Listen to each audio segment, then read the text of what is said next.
semuanya, kembali lagi bersama saya Dita Trihapsari seputar dunia MTCNA. Sebelumnya kita sudah membahas terkait bridge.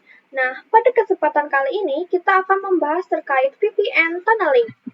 Di bab ini kita akan menyinggung terkait konsep VPN, konsep tunnel, dan kita juga akan membahas jenis-jenis yang ada pada VPN tunneling, serta membahas sedikit terkait PPOE. Langsung saja pada materi yang pertama, yaitu konsep VPN. Langsung saja. VPN itu atau Virtual Private Network adalah cara aman untuk mengakses jaringan pribadi atau LAN melalui internet dengan menggunakan konsep tunneling.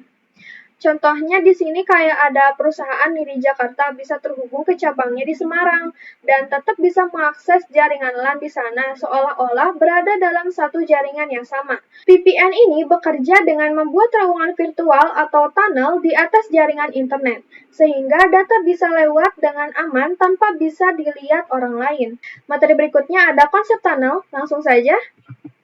Intinya, tunnel adalah cara menghubungkan dua jaringan di lokasi berbeda melalui internet seolah-olah keduanya terhubung langsung. Saat data dikirim lewat tunnel, paket data akan dimodifikasi. Kayak ditambahkan header baru atau dibungkus lagi agar bisa lewat internet dengan aman dan sampai tujuan. Setelah sampai tujuan, header yang tadi ditambahkan dilepas dan dikembalikan ke bentuk semula. Proses ini sering disebut sebagai paket dalam paket, karena seperti memasukkan satu paket ke dalam paket lain. Materi berikutnya terkait jenis pada VPN tunneling. Jenis-jenis VPN tunneling diantaranya ada EOIP, PPP, PPTP, SSTP, L2TP, dan OpenVPN. Mari kita bahas satu persatu. Yang pertama ada EOIP atau Ethernet over IP, yaitu protokol khusus di mikrotik yang digunakan untuk membuat tunnel jaringan antara dua router mikrotik melalui koneksi internet TCP/IP. Karena EOIP adalah protokol milik mikrotik, maka kedua sisi seperti kantor pusat dan cabang harus pakai router mikrotik agar keduanya bisa terkoneksi ke internet. Dengan menggunakan keduanya, kita bisa melihatnya tuh seperti berada di jaringan yang sama. Yang kedua ada PPP atau point-to-point protocol, yaitu protokol komunikasi yang digunakan untuk membuat koneksi langsung antara dua perangkat jaringan, biasanya untuk menghubungkan di lokasi berbeda melalui internet. PPP juga mendukung autentikasi, semacam memastikan hanya pengguna yang sah dapat terkoneksi. Lalu ada enskripsi, semacam melindungi data agar tidak bisa dibaca oleh pihak lain saat dikirim. Dan kompresi, semacam memperkecil ukuran data agar pengiriman lebih cepat. Yang ketiga ada PPTP. PPTP atau Point-to-Point Tunneling Protocol merupakan salah satu tunnel yang menyediakan enskripsi melalui IP. PPTP ini didukung oleh hampir semua OS, jadi digunakannya tuh tanpa perlu software tambahan. PPTP ini digunakan untuk membuat koneksi aman antara jaringan lokal melalui internet. Mikrotik router OS dapat dikonfigurasikan sebagai klien maupun server untuk koneksi pada PPTP. PPTP menggunakan port TCP 1723 untuk digunakan sebagai kontrol koneksi, dan IP protokol 47GRI atau Generic Routing Encapsulation untuk digunakan mengenkapsulasi data yang dikirim. NAT helpers di sini digunakan agar PPTP tetap bisa bekerja dengan baik meskipun berada di jaringan yang menggunakan NAT.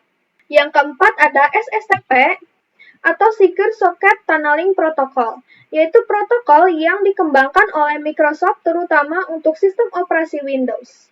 Data yang dikirim melalui SSTP dilindungi oleh enskripsi SSL atau TLS, jadi aman dan sulit disadap.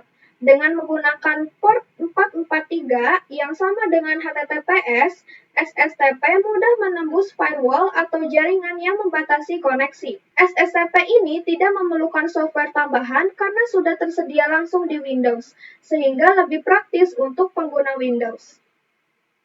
Yang kelima ada L2TP atau Layer 2 Tunneling Protocol digunakan untuk membangun koneksi jaringan. L2TP ini adalah hasil pengembangan dari dua protokol, yaitu PPTP dan L2F yang dari Cisco. Jadi lebih stabil dan fleksibel. Secara bawaan, L2TP tidak memiliki enskripsi, tapi dia bisa memakai metode autentikasi yang serupa dengan PPTP.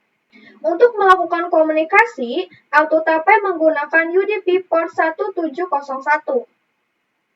Dan agar lebih aman, L2TP biasanya dipadukan dengan IP security untuk menambahkan enkripsi data dan proteksi data. Yang terakhir ada OpenVPN, yaitu protokol VPN gratis dan terbuka yang dikenal sangat aman serta dapat dikonfigurasikan sesuai kebutuhan. Secara default, OpenVPN menggunakan port 1194, tapi bisa diganti agar bisa melewati firewall atau pembatasan jaringan. OpenVPN ini digunakan di berbagai sistem operasi seperti Windows, Linux, Android, iOS, dan bahkan Mikrotik. Untuk tersambung ke server OpenVPN, kalian harus menginstal OpenVPN Client. Dan OpenVPN ini cocok untuk akses jarak jauh kayak kantor atau sekolah menggunakan remote access secara aman. Selanjutnya, kita membahas sedikit terkait PPPoE. PPPoE atau Point-to-Point Protocol over Ethernet merupakan jenis protokol tunnel layer 2 yang digunakan untuk mengontrol akses jaringan. PPPoE ini bukan termasuk VPN tunneling karena tidak membuat virtual private network antar dua lokasi. Jadi PPPoE ini salah satu jenis protokol tunnel yang banyak digunakan di ISP karena dapat dengan mudah melayani banyak pelanggan tanpa menggunakan IP publik. Meskipun antara VPN dan PPoE menggunakan istilah tunneling, mereka beroperasi pada lapisan OSI yang berbeda dan memiliki tujuan yang berbeda. PPoE ini juga menyediakan fitur keamanan seperti login pengguna atau autentikasi, lalu perlindungan data atau enskripsi, dan efisiensi data atau kompresi. Serta PPoE ini beroperasi hanya pada satu jaringan broadcast domain, artinya tidak bisa langsung melewati router kecuali dikonfigurasikan khusus. Oke, mungkin segitu saja dari saya. Terima kasih. See you next time di video berikutnya.